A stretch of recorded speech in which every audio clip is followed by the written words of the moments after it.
is Valinet from WoWGoldTitans, back in Skyrim. We're going to read another book today, and I'm sure a lot of you have been playing and have gotten pretty far along, and you may have encountered werewolves, so we're going to read The Physicality of Werewolves. Experimentation in the Physicalities of the Werewolf by Remen Krex. Far too many books such as this one begin with some sort of justification. Some reason for study is concocted in hopes that the writer's obsession will be seen in a more noble light. I make no such pretensions. No werewolf killed my family. No one ever threatened me personally, nor even an acquaintance of mine.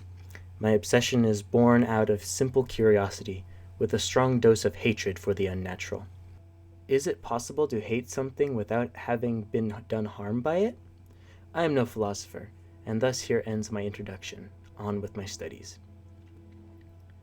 I have endeavored over the course of several decades to perform a complete study of the physical nature of the creatures we call werewolves.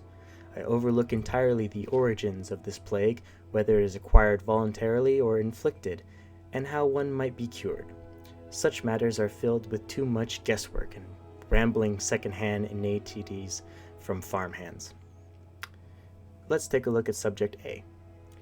Captured in Morrowind while in beast form. Makeup, male, Breton in his true form. Notes: subject shows an unusually high degree of control over his transformations. First experiment. Subject's bodily proportions were thoroughly measured before, during, and after the transformation. As expected, the proportions were identical while in true form, but some minor swelling of the head was observed immediately after the return. Changes observed during transformation.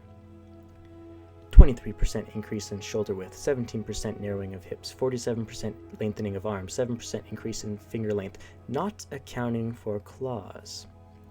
As for the legs, the lengthening of the foot to several times its normal length seems to account for the otherwise negligible changes in the thigh region.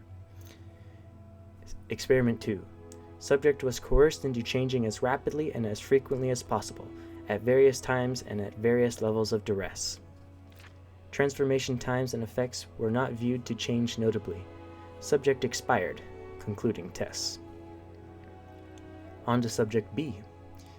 Captured in Cyrodiil, already imprisoned by local authorities in true form.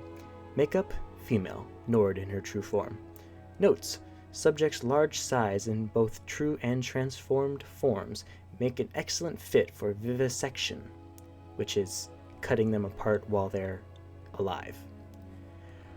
I believe I may have been the first to witness a werewolf transformation ply its effects on the internal workings of a creature.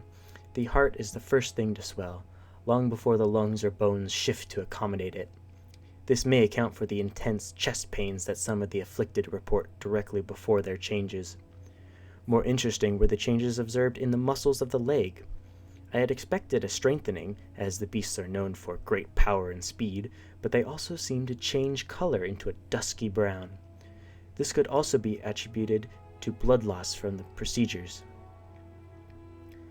Before the subject expired, I worked applying some known remedies for these diseases directly to the internal organs.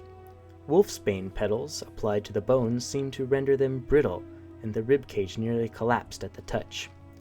The juice of ripened belladonna berries was pressed directly into the veins, and they could be seen to shrivel behind the flow as it moved through the system. Upon reaching the heart, the major vessels pulled away completely, and the subject expired within minutes. So there you go.